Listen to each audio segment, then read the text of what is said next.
This year has been something of a shit show. It's difficult to point to one specific example and say that was just repulsive. There's no excuse for that. Because there have been so many and so frequently.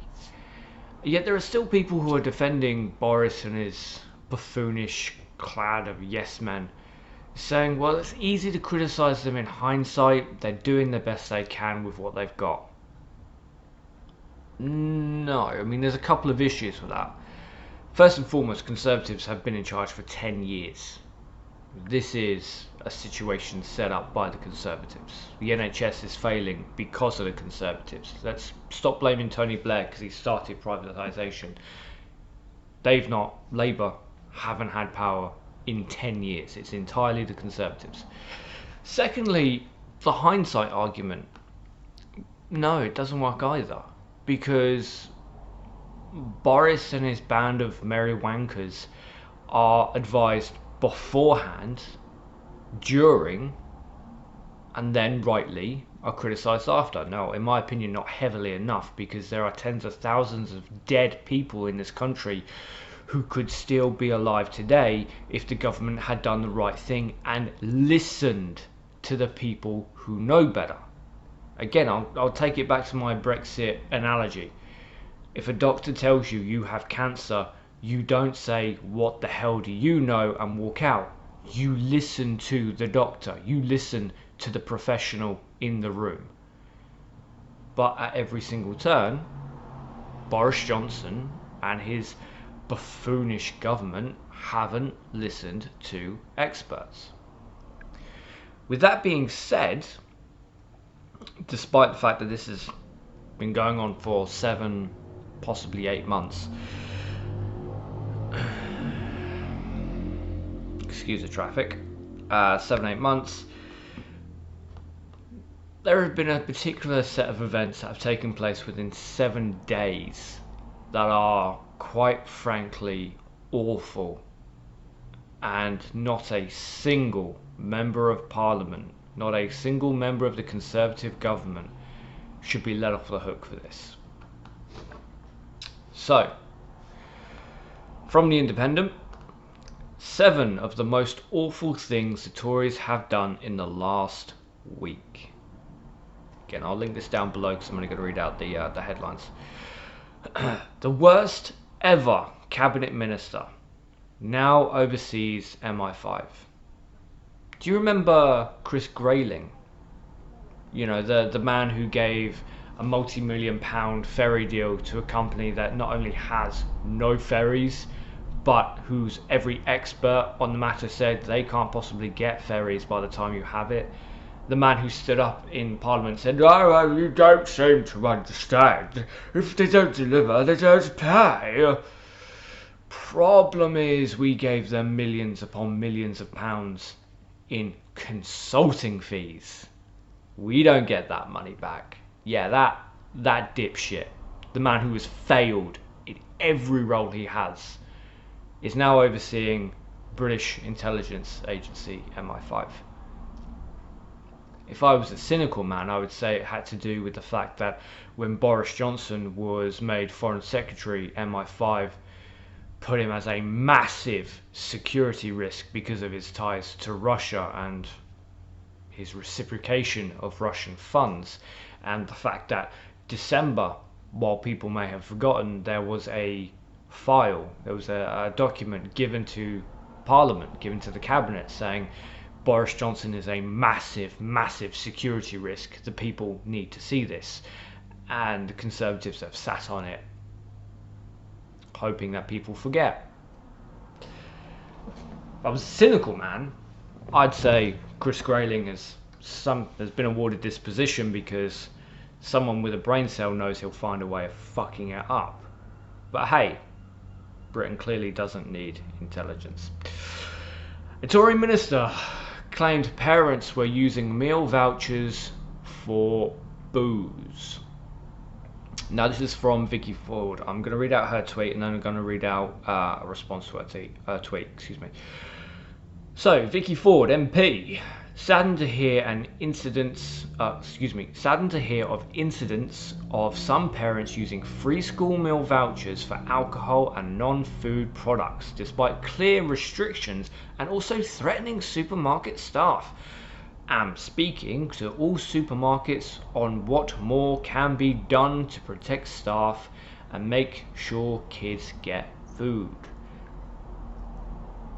If you've used a voucher, you can start to see the problem with this. I mean, hell, occasionally I still get carded when I go and buy a bottle of whiskey. The staff will not serve me in any way, shape or form. They will not give me that bottle of whiskey. So this is a red flag, just designed to spread hate towards people who actually need help because of 10 years of conservatory rule and an iron boot on people's throats. But the response from a James Barber, I know for a fact, being a checkout supervisor, that this is absolute nonsense. The tills won't accept the vouchers unless the relevant item threshold are met. This tweet is simply designed to stir up more hatred against the working class, and it's actually grim. Which, again, if you've worked on a till, the machines won't let you do it. Vicky Ford is a liar. But that seemed to flow under people's headlines. Number 3, when everyone thought they were getting £500 of vouchers, but instead got some money off Pizza Express. Now, look, for me personally, because of the different jobs that I do, my money hasn't been affected by this. I've worked throughout the entire process. Now, I've got a week off next month, but that was difficult to get. I've been having a lot of pizza takeaways, probably shows. So I'd like money off my pizza, but I don't go to Pizza Express.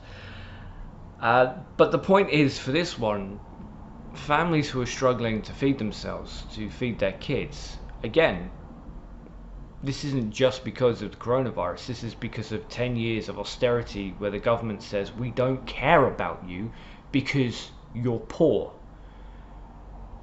£500 of vouchers. How many families were planning on the meals that they could give to their kids for this? Let's also not forget that while Boris had to be shamed by a footballer to even consider giving children food, he U-turned on that pretty fucking quick. Number 4, when the government tried to take away free NHS parking and then immediately backtracked. I'm interested to see how long this will actually take. But imagine it, like, I've worked in factories, I've worked in care homes, I've worked in shops, I've done practically everything. And while I don't drive, I did used to ride motorcycles. I've never had to pay for parking where I work. I was speaking to a friend last week, and he seems to be under this misconception that nurses make a lot of money. It's just not the case. If you're top of your field, you might get 26,500 a year before tax, and then you've got parking fees to do your job. And this government tried to say, no, even during this crisis, even though we've killed your colleagues because we couldn't be fucked to do things properly, we're going to start charging you so you can go do your job. I'm interested to see how long this backtrack will actually last. Number 5, opting out of another EU coronavirus scheme.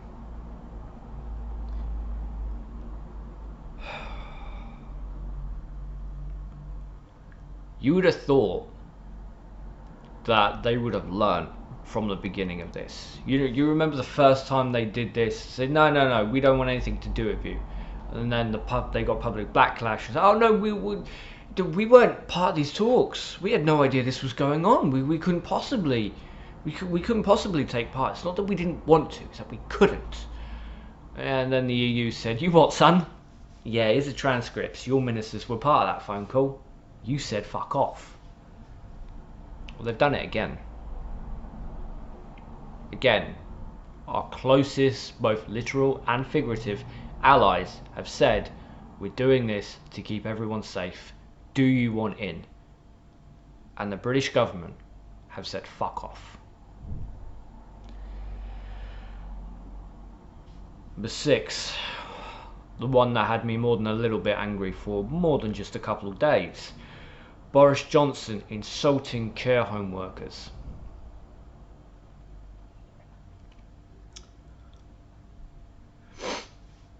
We've gone above and beyond. We have done everything we can possibly do. I myself have had arguments with family members saying, look, you can't come to the care home because we have to protect your children. We have to protect you, we have to protect our staff. You coming in puts everyone at risk. Then the government turned around and said care homes no longer have a right to say that. The government shipped off patients back to care homes, back to nursing homes, whether they were tested clear or not. That was the government. And it's indicative of this government's mentality, of Boris's mentality. Well, it's not my fault I punched you in the face. You didn't move your head quick enough. It's not my fault I set fire to your home. You shouldn't have moved in. That's the government we have. 7, the chicken boycott. Okay. This one I will actually read. After promising point blank in January that British food resellers would stick to existing bans of chlorinated chicken products, I believe something was said about that on every channel that's spoken out about Brexit. The government promptly did a screeching U-turn last month. It's such an unpopular decision that this week's major UK supermarkets, including M&S, the Co-op and Sainsbury's, pledged never to sell the treated meat. Tesco's, Aldi and Waitrose have also said that they will not sell chicken in the future that doesn't meet existing food standards in the country. That one is a little sketchy. You have to be kind of on the words for that, because when the food standards in this country change, Tesco's can still turn around and say, well, you know, we're still abiding by British food standards, despite the fact that food standards would have lost. There have been a ton of videos about the problem with chlorinated chicken. I'm not going to fill this one up with it. If you guys want me to do another video of it, I will, but it's shit and it does kill people because the process is wank. But yeah, we're getting chlorinated chicken.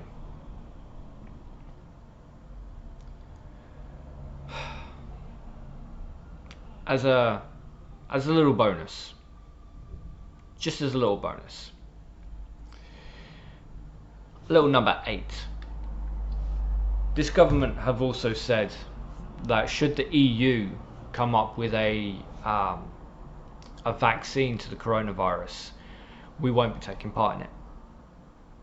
Now, I was speaking to a friend about this, and his response is, well, we have drug companies in the UK, we can make it. Alright, for a moment, let's just acknowledge that we don't make any insulin in this country. And that's going to be a massive, massive problem that Brexiteers love to ignore. But okay, let's say that our drug companies do come out with a virus, do come out with a vaccine for this virus. Let's say that that happens. Let's say hypothetically they come excuse me, they come out with it 2 months after the EU. That's tens of thousands of people who will die because this little bitch ass government is so isolationist that they're saying fuck off to every single one of our allies except the orange buffoon who's promising to destroy us. Tens of thousands of our friends, our loved ones, our family members, our colleagues. I mean, at this point it's getting pretty difficult to find someone who doesn't know someone who's been hit by the virus as opposed to someone who has. This government has said, we don't fucking care about you. Now shut up. Get back to work. Remember that during the next election. If you are a Conservative voter, if you voted Conservative in the last election for whatever reason, remember that. This government doesn't care about you. They've shown it every single day of this year.